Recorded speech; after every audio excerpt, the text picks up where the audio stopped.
शिशु अवस्था में जब माँ की गोद में बालक होता है तो वो क्या करता है, एक नवजात शिशु क्या करता है, कभी वो माँ को देखता है और कभी वो माँ को आवाज देता है, माँ माँ। दो चीजें करता है बच्चा, कभी माँ को देखता है, निहारता है, और कभी माँ को आवाज देता है, माँ। और जब जब बच्चे ने माँ बोला है, मुख से बोल निकला है माँ, उसी समय उसी क्षण माँ ने उस बच्चे को देखा है। और बार बार यदि बच्चे के मुख से बोल निकलता है माँ माँ माँ ए माँ, तो बारंबार जब बच्चे के मुख से ये बोल निकलता है तो उस बच्चे के पास माँ दौड़ कर चली आती है ना। तो एक देखना होता है और दूसरा बच्चा क्या करता है, नवजात शिशु बोलना होता है। तो ज्यादा बोल नहीं निकलता, सिर्फ नवजात शिशु के मुख से क्या निकलता है, माँ, है ना, ऐसे ही बोलना। हाँ, जय ओम जय ओम जय ओम माँ, ताली बजाते, जय ओम जय ओम जय ओम माँ, जय ओम जय ओम जय ओम माँ, जय ओम जय ओम जय ओम माँ। अच्छा बताओ, दोनों टाइम आहार सब ले रहे हैं? हाथ खड़ा करो, दोपहर में भी रात में भी। और देखो, जिसके साथ तुम बैठे हो वो वायु को आहार लेकर चलता है, तुम इतना है तो कंठ से आवाज निकलना चाहिए। हाँ, जय ओम जय ओम जय ओम माँ, जय ओम जय ओम जय ओम माँ। आज खाया नहीं क्या, मिला नहीं क्या, मन लगे या ना लगे, तू तो बोल, जय ओम जय ओम जय ओम माँ, जय ओम जय ओम जय ओम माँ, जय ओम जय ओम जय ओम माँ, जय ओम जय ओम जय ओम माँ। ताली बजाओ, जय ओम जय ओम जय ओम माँ, जय ओम जय ओम जय ओम माँ, जय ओम जय ओम जय ओम माँ, जय ओम जय ओम जय ओम माँ, जय ओम जय ओम जय ओम माँ, जय ओम जय ओम जय ओम माँ,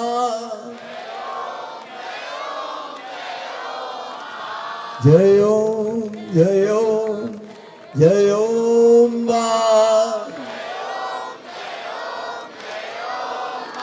और जब माई के पद पर हम चलते हैं तो हम सबसे बोलते हैं, तुम भी बोलना, रोज ही बोलते हैं, तुम भी बोलना। क्या बोलते हैं, थोड़ा परिक्रमावासी भी बोलना। हाँ, बोलो बोलो राम राम, बोलो बोलो राम राम, देखो देखो राम राम, दादा बोले राम राम, बोलो बोलो राम राम, देवों के है राम राम, महादेव के राम राम,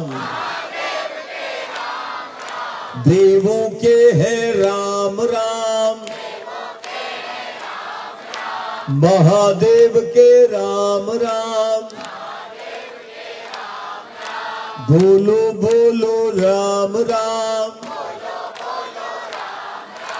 दादा बोले राम राम, घर घर बोले राम राम, गांव नगर में राम राम, गली गली में राम राम, बोलो बोलो राम राम,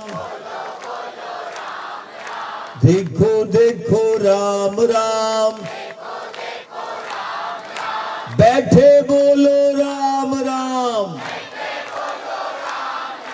चलते बोलो राम राम, मिलके बोलो राम राम।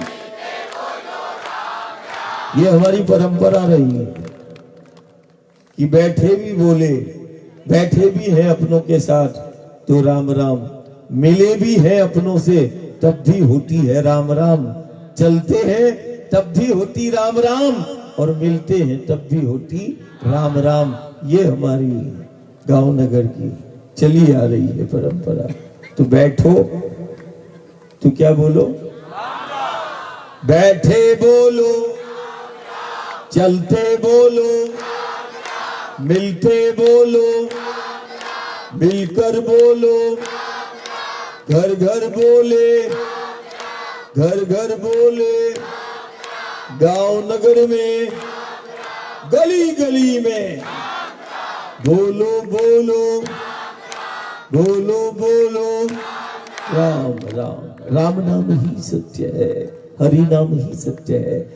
और दुनिया में एक ऐसी सनातन, एक ऐसी संस्कृति जो सत्य का स्मरण करना सिखाती है, जो सत्य का सुमिरन करना सिखाती है, जो सत्य की आराधना और सत्य की उपासना करना सिखाती है। जगत में केवल एक संस्कृति है जिसको तुम सनातन संस्कृति कहते हो। सत्य का स्मरण करना सिखाती, सत्य का सुमिरन करना सिखाती, सत्य की आराधना और सत्य की उपासना बताती है, अपनों से मिलाती है। असाधारण है। और देखो इस देवी भगवती के द्वार पर, जिस द्वार पर हम बैठे हैं, भूमंडल में एक ऐसी असाधारण शक्ति का प्राकट्य होता है जिसका मात्र दर्शन की महिमा बताई जाती है। एक ऐसी देवी, एक ऐसी भगवती, एक ऐसी शक्ति का प्राकट्य विंध्याचल और सतपुड़ा जहां मिलता है, उस संधि क्षेत्र को हम अमरकंटक कहते हैं। और अमरकंटक से प्रकट होती है वो असाधारण आद्य शक्ति भगवती, वो जगत कल्याणी। एक ऐसी शक्ति का प्राकट्य होता है जिसे दुनिया नदी के रूप में देख रही है। हमारे लिए नदी नहीं, हमारे लिए तो साक्षात भगवती है। हमने तो नदी के रूप में भगवती को पाया, हमने तो नदी के रूप में शक्ति को पाया है। असाधारण है। और एक ऐसी शक्ति जिसका मात्र दर्शन बताया, दर्शन मात्र से जीव का कल्याण करती है। देखो ये देवी भगवती मां नर्मदा है। दर्शन, जिसका दर्शन जीव को भय मुक्त कर देता है, जिसका दर्शन जीवन को दिशा दे देता है। दर्शन मात्र से जीवन को दिशा देने वाली और दर्शन मात्र से दशा में सुधार करने वाली, देखो ये देवी भगवती मां नर्मदा का हमें सानिध्य मिला है। दर्शन की महिमा है।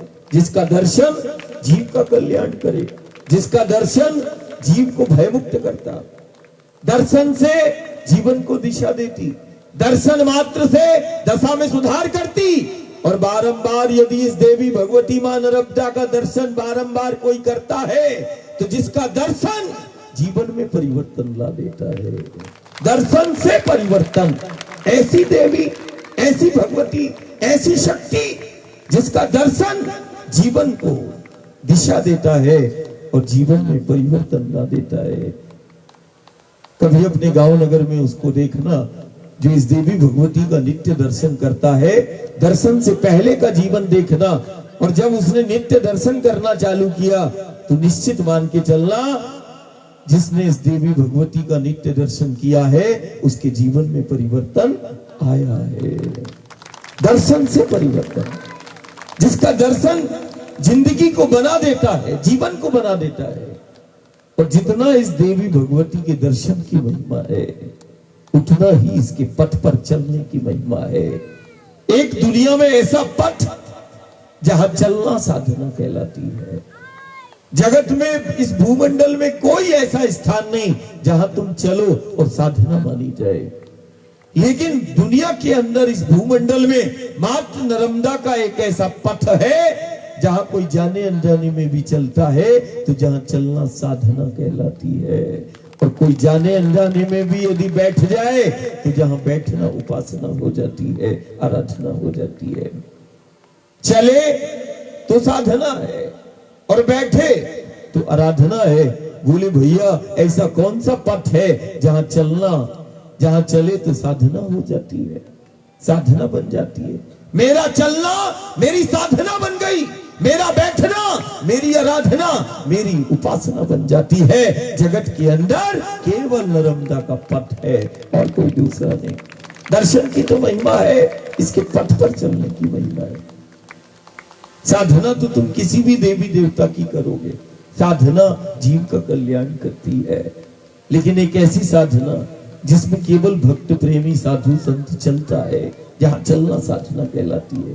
दुनिया की सबसे सहज साधना है जिसको तुम परिक्रमा के रूप में देख रहे हो, जिसको नर्मदा परिक्रमा कहते हैं। ये साधना है, एक ऐसी साधना जो घर परिवार का एक व्यक्ति करता है और ये साधना उसके कुल का उद्धार कर देती है। कुल का उद्धार करने वाली है ये साधना है जो कुल को तार देती है। साधना तो जीव का कल्याण करती है। बहुत सारा साधना करते हैं परमात्मा ईश्वर के साक्षात्कार के लिए। दुनिया के अंदर एक ऐसी साधना जो साक्षात ही परमात्मा ईश्वर से मिला देती है, सिर्फ साक्षात्कार ही नहीं करती, ये वो साधना है जो भक्त के समक्ष साक्षात भगवान को खड़ा कर देती है और हरि से मिलना करा देती है। परमात्मा ईश्वर को साक्षात प्रकट कर देती है। असाधारण कुल का उद्धार करने वाली साधना है। देखो एक ऐसी भगवती, एक ऐसी शक्ति जिसके दर्शन की महिमा, और एक ऐसी देवी भगवती जिसके पथ पर चलने की महिमा, और दुनिया के अंदर एक ऐसी साधना कि एक ऐसी साधना जो भक्त प्रेमी करता है, जिसको परिक्रमा कहते हैं। एक ऐसी साधना दुनिया के अंदर है जो करोड़ों तीर्थों का स्पर्श करा देती है। अब बताओ, बोले कैसे? बोले पग पग पर जिसके तीर्थ है, सर्व तीर्थ नायकम, ये तीर्थों की जननी, ये तीर्थों की अग्रज, यही आद्य शक्ति भगवती है। सर्व तीर्थ नायकम, सर्व तीर्थमयी, इसी देवी भगवती मां नर्मदा को बोला गया।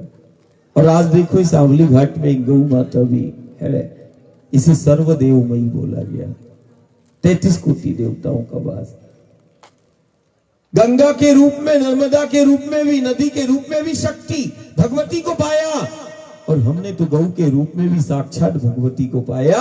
हमने तो गौ के रूप में भी साक्षात शक्ति, ये कोई साधारण शक्तियां नहीं है, ये कोई साधारण शक्तियां नहीं है। आज सारी दुनिया हमारी ओर देखती है।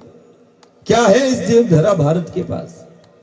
सारी दुनिया संक्रमण और आपदाओं का शिकार हो रही है। सारी दुनिया में भय है, जीवन को बचाने की होड़ मची हुई है कि कल हमारा जीवन सुरक्षित होगा कि नहीं।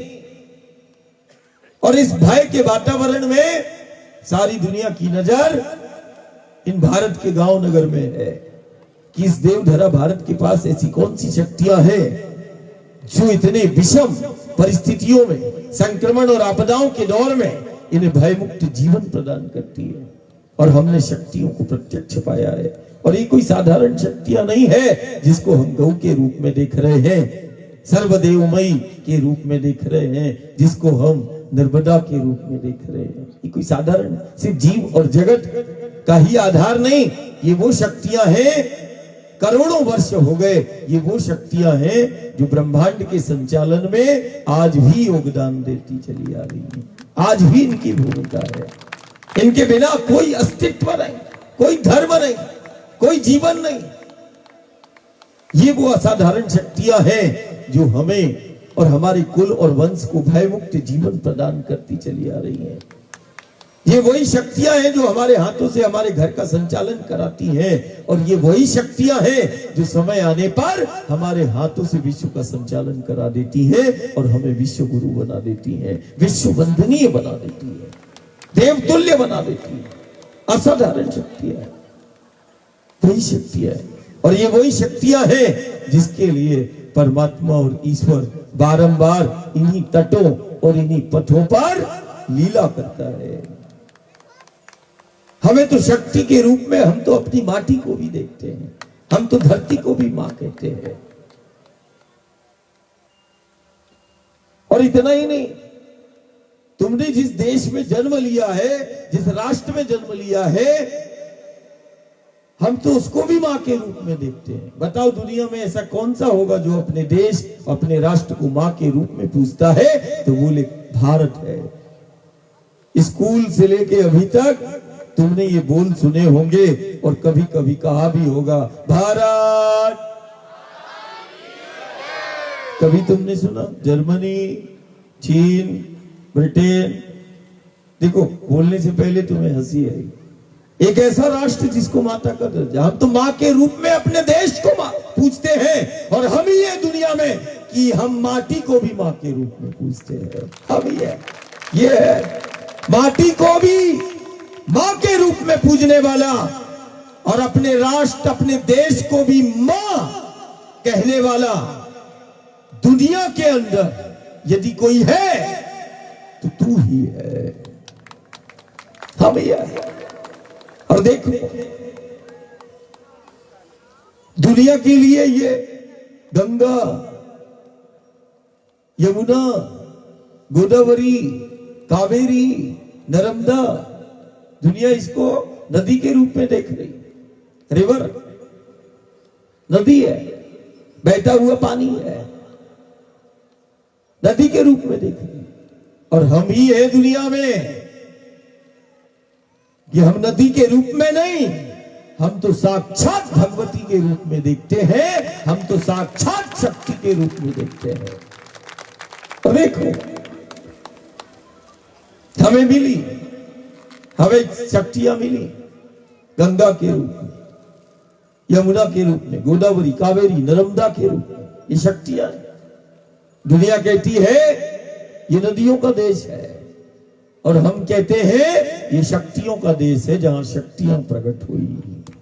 भूमंडल के अंदर ये वही देव भूमि है, ये वही देव धरा है जिसको तुम भारत कहते हो, जहां शक्तियां नदियों के रूप में प्रकट हुई। बताओ, कहीं दुनिया में नहीं मिलेगी। नदियों के रूप में भगवती और शक्ति का प्राकट्य होता है, और हम ही है दुनिया में। अभी हम सारे परिक्रमा वासियों को, जब हम मंडला से, डिंडोरी से, मंडला से के बीच में थे, तो घुघुआ एक नेशनल पार्क है,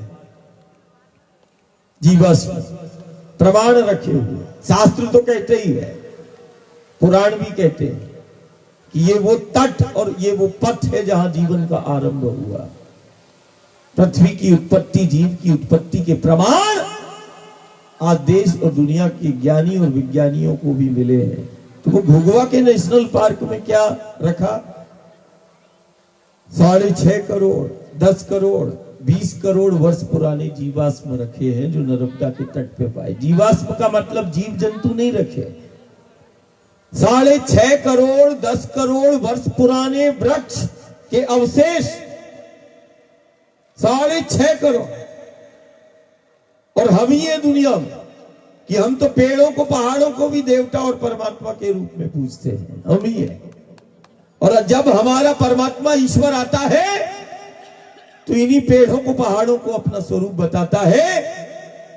देखो, हम उसी राम का, प्रभु का चिंतन करते हैं जो कामदगिरी से प्रार्थना करते हैं, और हम उसी कृष्ण का चिंतन करते हैं जो गोवर्धन का मान करते हैं और खुद को गिरिराज बताते हैं। गोवर्धन से जोड़ना, जोड़ गया मेरा श्याम, जोड़ दिया उसने इन पहाड़ों से और बता गया कि ये वृक्ष ही प्रत्यक्ष है। ये नारायण बता गए, गुरु बता गए, हर युग सदी में बता गए, इन पेड़ों को पहाड़ों को अपना स्वरूप बता गए। कोई तो बात होगी, कोई तो बात होगी, असाधारण। ये देखो हमारी संस्कृति है, हम जहां एक तरफ शक्तियों को प्रत्यक्ष नदी के रूप में, गऊ के रूप में, गंगा के रूप में, गऊ के रूप में, माटी के रूप में हम शक्तियों को पूजते हैं, वहीं दूसरी तरफ हम देवी देवता और परमात्मा और ईश्वर को हम इन पेड़ पहाड़ों के रूप में पूजते हैं। कोई यदि गोवर्धन का नाम लेगा और उसको कृष्ण की याद ना आए, ऐसा हो नहीं सकता। हमने आज कृष्ण को नहीं देखा, लेकिन गोवर्धन आज भी प्रत्यक्ष प्रमाण है। हमने राम को नहीं देखा, लेकिन राम का धैर्य और राम का शौर्य का वो प्रमाण कामतगिरी आज भी खड़ा है। गिरनार देखो, अरावली की पर्वतमाला देखो, विंध्याचल देखो, सतपुड़ा देखो, हिमालय देखो। कोई हिमालय पर ध्यान केंद्रित करे और उसको शिव की याद ना आए, ऐसा हो नहीं सकता। और जिस दुर्गा का हम पूजन करते, अष्टभुजा वाली शक्तियां कहां से प्रकट हुई? देवताओं की सामर्थ्य नहीं इन शक्तियों को धारण करने की, लेकिन देखना विंध्याचल, सतपुड़ा, हिमालय, अरावली की पर्वतमालाओं ने इन शक्तियों को धारण कर लिया। हम दुर्गा का पूजन करते हैं और दुर्गा को क्या बोलते? गिरिजा।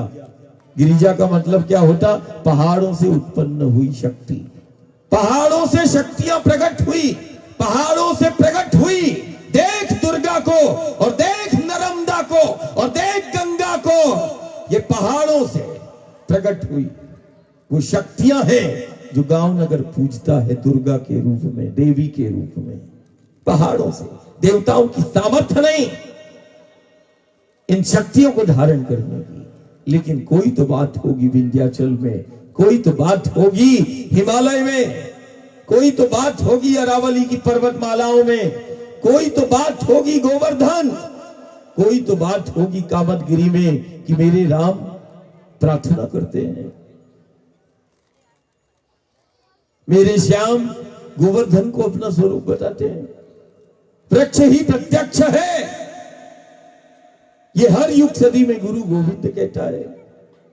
और देखना दुनिया के अंदर, हमने तो मां को भी देखा, घर के आंगन में एक तुलसी कोट रहता है। हाथ खड़ा करो, तुलसी कोट तो है ना सबने, देखो ये है सनातन, ये है धर्म, ये है संस्कृति। हमने देखा,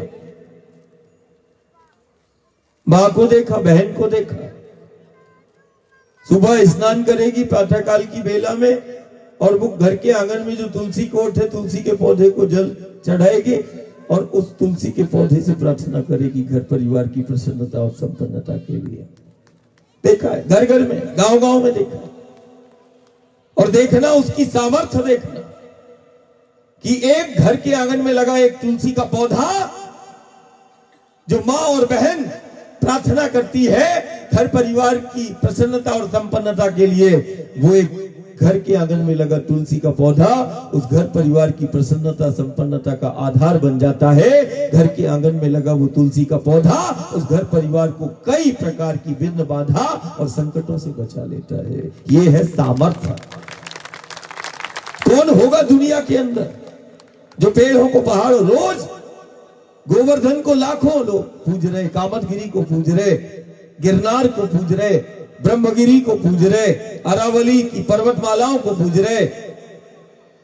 देखो ये है हमारी संस्कृति, ये है हमारा सनातन। और गुरु और गोविंद लीला करता है, आज भी लीला हो रही है।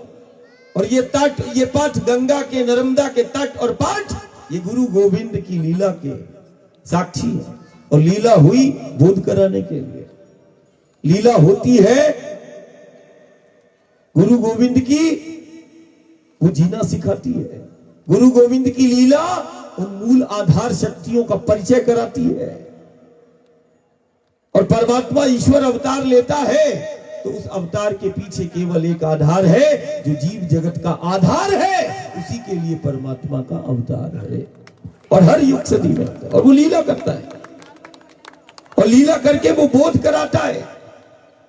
देखो द्वापर की लीला को, त्रेता की लीला को, और बारंबार इस कलयुग में लीला हुई और हो रही है। देखो त्रेता की लीला को, वन में रहकर खुद को वनवासी बताते हैं, कभी कामदगिरी से प्रार्थना करते हैं, कभी अयोध्या की माटी का मान करते हैं।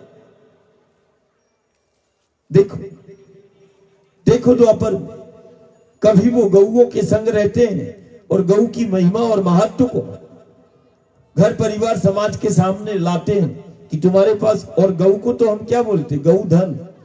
अब हमारा ही धन दुनिया सुरक्षित कर रही है, दूसरा देश इसी धन को।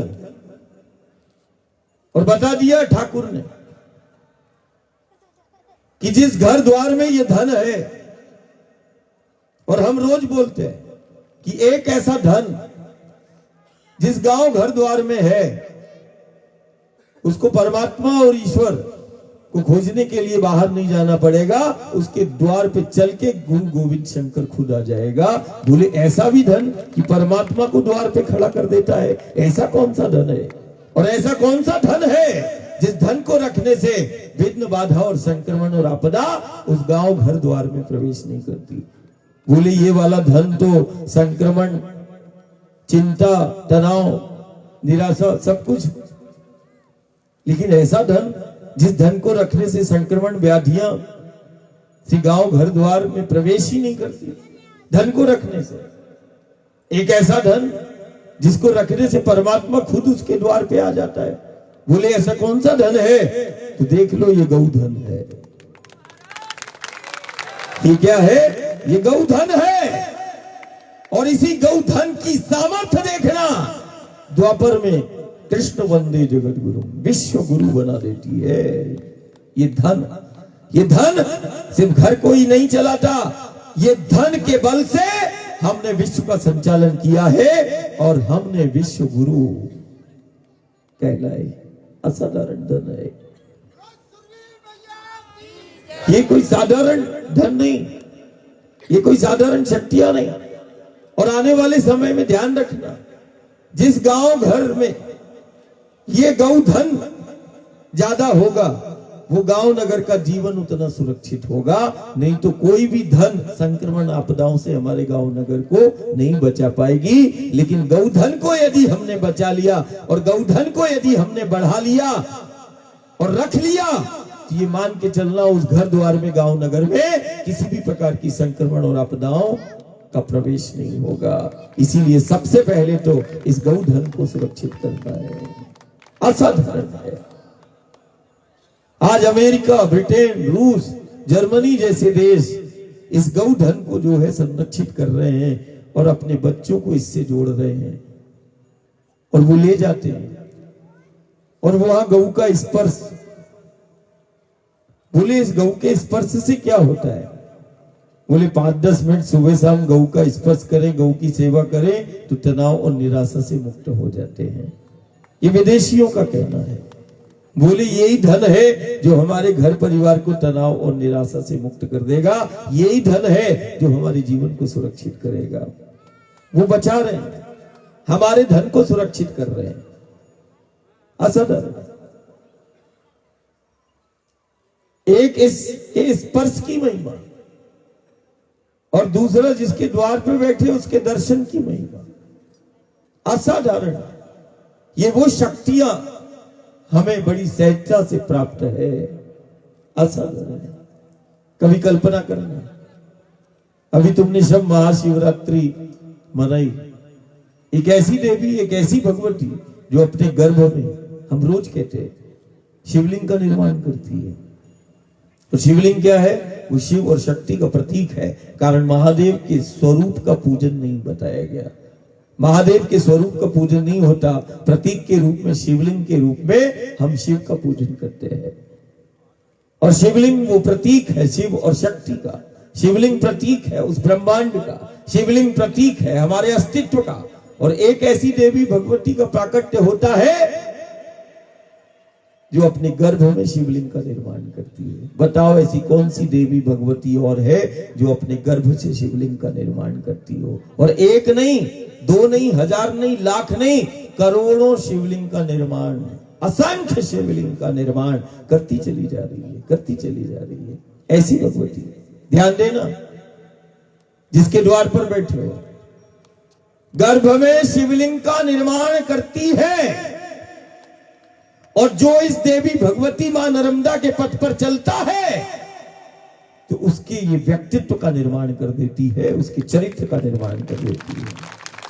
अब बताओ, गर्भ में शिवलिंग का निर्माण करे और जो इसके पथ का पथिक बने तो उसके व्यक्तित्व का निर्माण, उसके चरित्र का निर्माण कर देती है।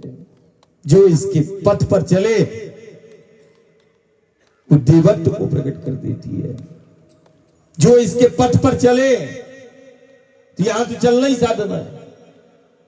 जिस पथ पर चलने से देव प्रसन्न हो जाए और जिस पथ पे चलने से महादेव, देव साक्षात वो शक्तियां उसको प्राप्त हो जाए, दुनिया के अंदर सिर्फ नर्मदा का पथ है।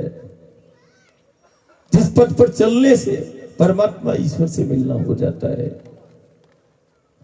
और यही वो तट और पथ है जहां परमात्मा ईश्वर को देखा गया, बैठे हुए, चलते हुए, मिलते हुए। और यही तट और पथ है जिस तट और पथ से तुम्हारे घर द्वार तक वो परमात्मा और ईश्वर आया, पहुंचा। कभी तुम इस द्वार पर और कभी इस द्वार से तुम्हारे द्वार तक वही परमात्मा ईश्वर चलकर आया। जैसे तुम चलकर आए वैसे इसी तट और पथ से तुम्हारे गांव और घर तक वो चल के गया। युग साक्षी है, सदी साक्षी है। असाधारण यही समय है। और देखना ये साधना देख, बताओ इतनी धूप में, तपती हुई धूप में तुम 40 किलोमीटर चलोगे तो कम से कम 1 गिलास तो पानी पियोगे। खा के भी यदि तुम चले 2 टाइम, और तुम्हें हम 40 किलोमीटर में खूब जूस और कई प्रकार के फल वगैरह, मेवा मिष्ठान भी कराएंगे, तब भी तुम 1 गिलास तो पानी पियोगे। पियोगे नहीं पियोगे? ये प्रवचन वाला नहीं, ये प्रवचन नहीं हो रहा, ये जीवन बैठा है। 40 किलोमीटर यदि दोनों टाइम खाने के बाद 40 किलोमीटर में हर 3 से 4 किलोमीटर में तुम्हें फल और सब प्रकार की व्यवस्थाएं दी जाए, उसके बाद भी तुम 1 गिलास तो पानी पियोगे ना। ये देख 40 किलोमीटर इस तपती हुई धूप में वायु को आहार बना के चल रहे हैं। ये सामर्थ्य है इसकी। तो ये नहीं कि मैं तुम्हें भूखा रहने की आदत डाल रहा हूं, नहीं। गुरु गोविंद की लीला होती है बोध कराने के लिए। ठाकुर ने माखन खाते खाते यमुना के तट की मिट्टी को खा लिया। अब मिट्टी को खाकर उसने यशोदा को निमित्त बना के ब्रह्मांड दिखाता है। अरे लल्ला, क्या खाया तुमने? मुंह खोल। अब माटी खाई थी, माखन तो खाया नहीं था। मुंह खोला तो ब्रह्मांड दिखाता है।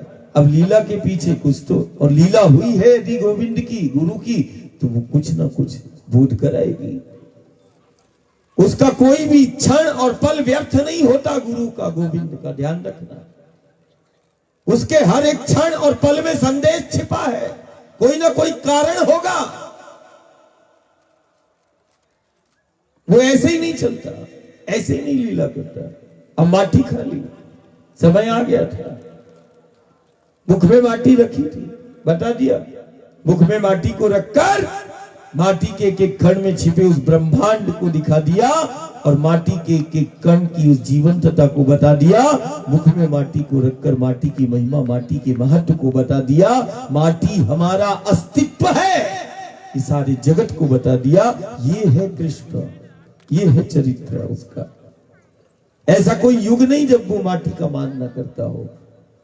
और हम मुर्दों को नहीं पूछते, हम जीवित को पूछते हैं। ध्यान रखना, हमारे लिए ये पेड़, पहाड़, पत्थर, मिट्टी, ये सब जीवित हम मानते हैं। हम जीवित को पूछते हैं, चैतन्य को पूछते हैं। यही सनातन का मूल है।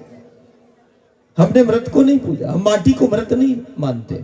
नदी हमारे लिए मृत नहीं, जीवित है, चैतन्य है। जो हमें जीवन दे रही है वो कैसे मृत हो सकती है? और जो हमें पालन पोषण कर रही है वो माटी का कण कैसे हो सकता है?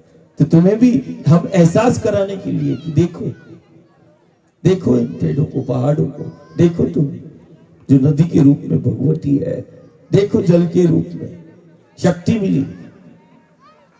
हम तो जल के रूप में भी शक्ति को पूजते हैं और हम तो ज्वाला के रूप में भी शक्ति को पूजते हैं। आज परिक्रमा वासियों को कल से दोनों की शरण मिल रही है। यहां भी आंवली घाट में दादाजी के एक परम भक्त जो कहते ना राम राम कहते हुए राममय हो गए, जैसे दादा वैसे ही दादा दादा दादा कहते कहते वो ही दादा हो गए और दादामय हो गए। ऐसे दुर्गानंद जी का यहाँ पर वो दूल्हा बना हुआ, असाधारण जीवन को जीने वाला, असाधारण जीवन को जीने वाला।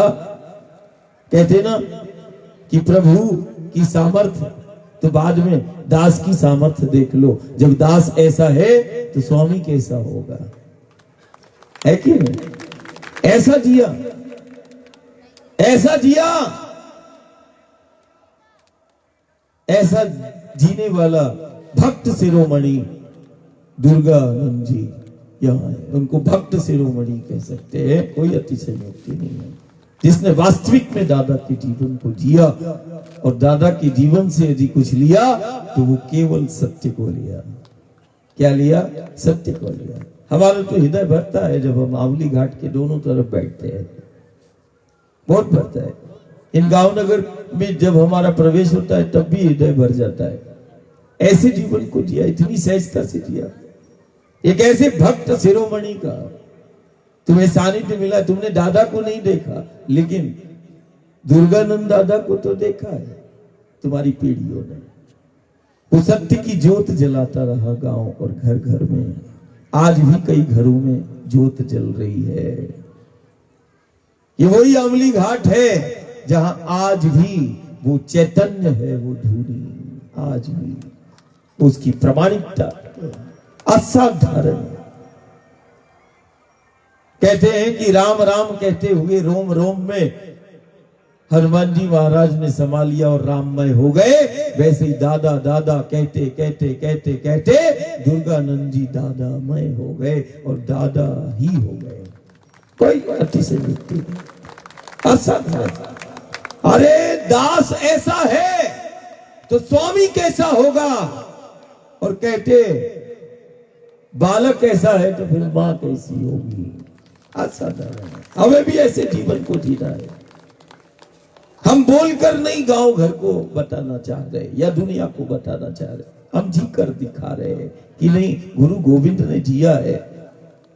यही हमारा सनातन है, यही संस्कृति है, हमने जिया है। ये कोई विद्या और सिद्धि नहीं है। विद्या और सिद्धि कामना इच्छा पूर्ति कर सकती है। विद्या और सिद्धियां जीवन का आधार नहीं बन सकती। जीवन का आधार तो केवल शक्ति बनती है, मां है। ये जीवन है। और यदि दुनिया देख रही है और दुनिया के बड़े बड़े देश आज भारत से संपर्क कर रहे हैं कि कोई कैसे वायु पर चल सकता है और कोई कैसे नदी पर केंद्रित जीवन को जी सकता है, तो आज दुनिया के शक्तिशाली देश भारत से संपर्क करने लगे। अब हमारे पास जितने यंत्र तंत्र थे वो तो लग गए, कुछ समझ में नहीं आया और उन्होंने लिख दिया कि भाई हमारे जो चिकित्सा विज्ञान में ऐसा जीवन देखा ही नहीं गया।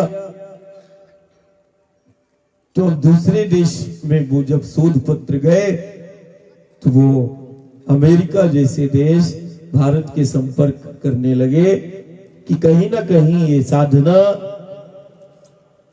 उस पृथ्वी के लिए।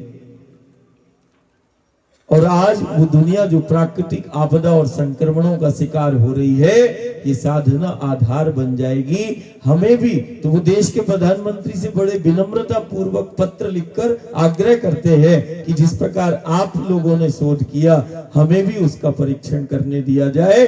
तो हमने भी बिल्कुल कि जब अतिथि देवो भव, जब आना हो तब आओ और जितना रहना हो उतना रहो और जितना चलना हो उतना चलो। और देखो अभी तुमने कुंभ में देखा, कुंभ एक संस्कार एक संस्कृति। धर्म में सामर्थ्य नहीं, एक संस्कृति में ऐसी सामर्थ्य है। कुंभ क्या है? एक संस्कृति है। कुंभ मेला के रूप में दिखाई दे रहा है। एक नदी के तट पर दुनिया बोल रही, करोड़ों लोग। देखो संस्कृति की सामर्थ्य को देखो, उस संस्कृति के विराट स्वरूप को देखो। एक संस्कृति ने दुनिया को खड़ा कर दिया, देख सामर्थ्य। और उसी समय देख जो संस्कृति और जो संस्कार, नदियों को मां कहते हैं, माटी को मां कहते हैं, और पेड़ पहाड़ों को परमात्मा कहते हैं। देख एक संस्कार ने दुनिया को घुटना टेक करा दिया। जैसे गौरी शंकर महाराज जब चला करते थे तो दुनिया में चर्चा होती थी कि एक नदी, अरे बोले एक महात्मा है, वो हजारों को लेके चलता है। उस समय ब्रिटिश काल था, अंग्रेजों को ये संदेह हो गया कि अरे यार ये क्रांतिकारियों को छिपाने का स्थली बन गई है ये जमात, और इसके बदले में ये महात्मा जो है भोजन प्रसादी की व्यवस्था लेता होगा। तो अंग्रेजों ने गौरी शंकर महाराज की जमात को जो है वो रोक लिया। बोले महाराज हमें संदेह है कि आप क्रांतिकारियों को जो है, आप क्रांतिकारियों को आश्रय देते हैं और उसके बदले में व्यवस्था लेते हैं। बोले नहीं, व्यवस्था तो हमें मां देती है। बोले अरे ये नदी क्या खाने को देती है? बोले हाँ, हम तो इसी मैया से मांग लेते हैं और मैया खिलाती है, मैया चलाती है। उस अंग्रेज अधिकारी को समझ में नहीं आया। बोले अच्छा मैया से तू मांगता है तो फिर कुछ मुद्राएं हमारे लिए भी मांग ले। तो गौरी शंकर महाराज तट पर बैठे, हाँ शांति शांति, हाँ सब भ्रमण करते रहते हैं, हाँ दरबार लगा है, सबकी हाजिरी लगती रहती है ना। तो ध्यान को केंद्रित करना। तो गौरी शंकर महाराज की जमात, तो ब्रिटिश अधिकारी ने बोला कि जब माँ से ही माँ ही तुम्हें खिलाती है चलाती है तो हमारे लिए भी माँ से कुछ मांग लो। बोले क्या? बोले मुद्रा मांग लो कुछ।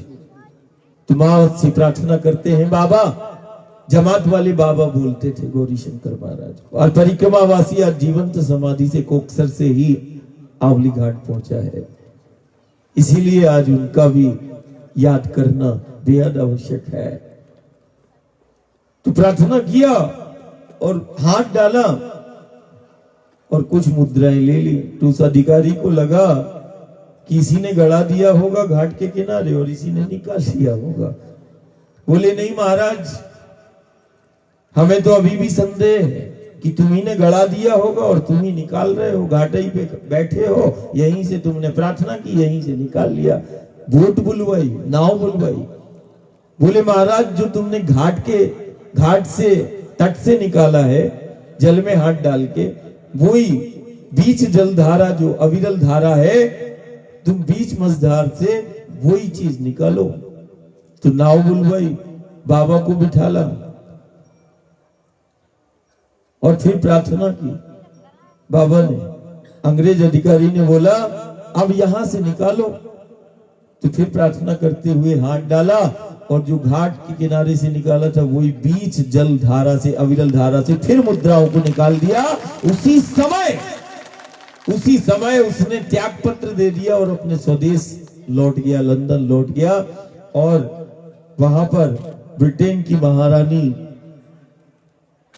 को उसने बताया कि एक दुनिया में ऐसा भारत, एक उस पर इतना अत्याचार नहीं, वो तो नदियों से मांग लेता है। ऐसे महात्मा और ऐसी संस्कृति और ऐसी सभ्यता और ऐसी परंपरा है जो वो माटी को पूजते हैं, पानी को पूजते हैं और सब कुछ मनचाही चीजें, वो नदी उनकी मनचाही चीजों को, इच्छाओं की पूर्ति कर देती है। ऐसे देश में अत्याचार करना ठीक नहीं। महारानी को भी विश्वास नहीं हुआ तो गौरी शंकर महाराज के लिए बार बार वो महारानी किसी न किसी को भेज दे और जिसको भेजे वो जमात का ही हो जाए, वो वापिस ही ना जाए। तो महारानी को लगा कि अरे यार ये महात्मा क्या उन अधिकारियों को मार तो नहीं देता है।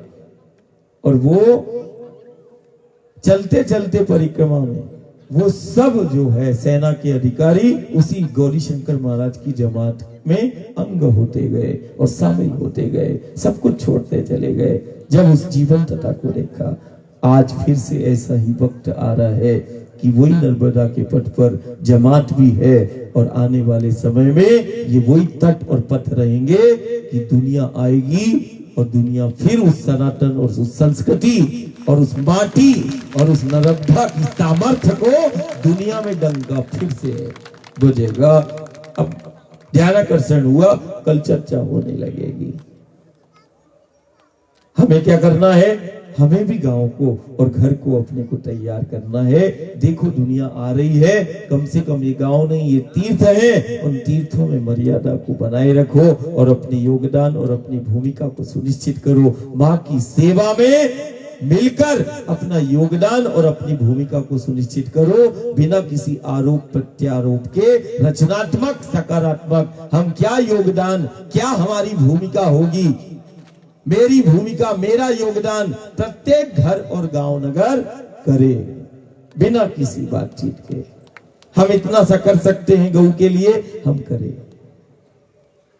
हम माँ के लिए क्या कर सकते हैं, हम वो करें।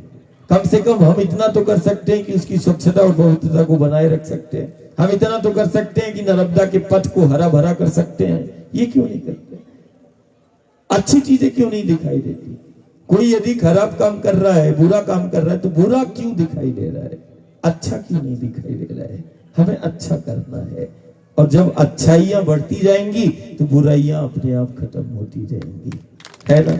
इसका यही समाधान है, ठीक है ना? तो इस भाव के साथ हमें अपना योगदान, हमें अपनी भूमिका को सुनिश्चित करना है।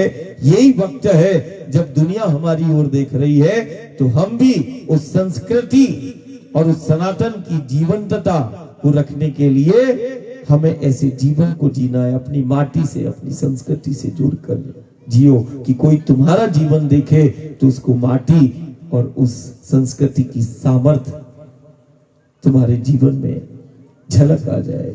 ऐसे जीवन को देखना। जैसे दादा को देखा, हनुमान जी महाराज को देखा तो राम का सामर्थ्य, अरे दास ऐसा है तो स्वामी कैसा होगा। ऐसे ही जब तुम्हें कोई देखे कि अरे बच्चे ऐसे है तो उसकी माँ कैसी होगी, है कि नहीं? ऐसा सामर्थ्य, ऐसी हमें वो माँ मिली है, आनंद मूर्ति, है ना?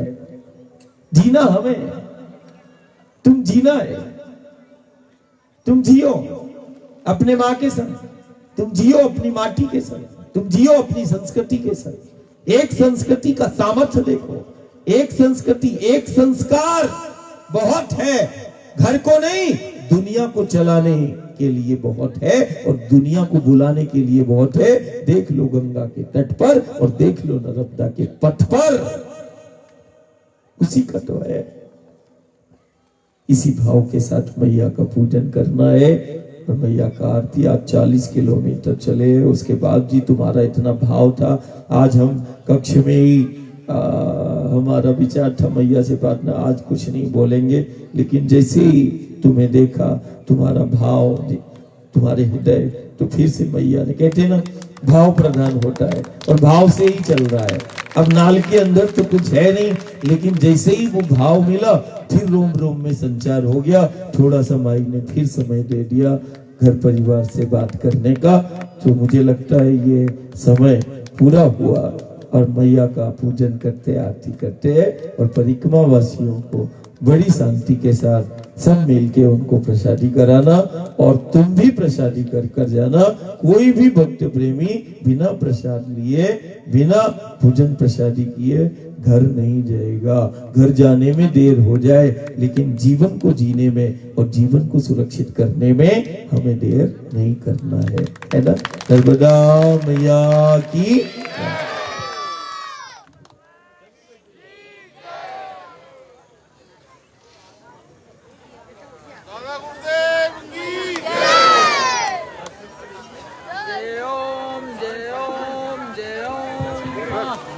नर्मदे हर। आइए भाव से माई का पूजन करेंगे।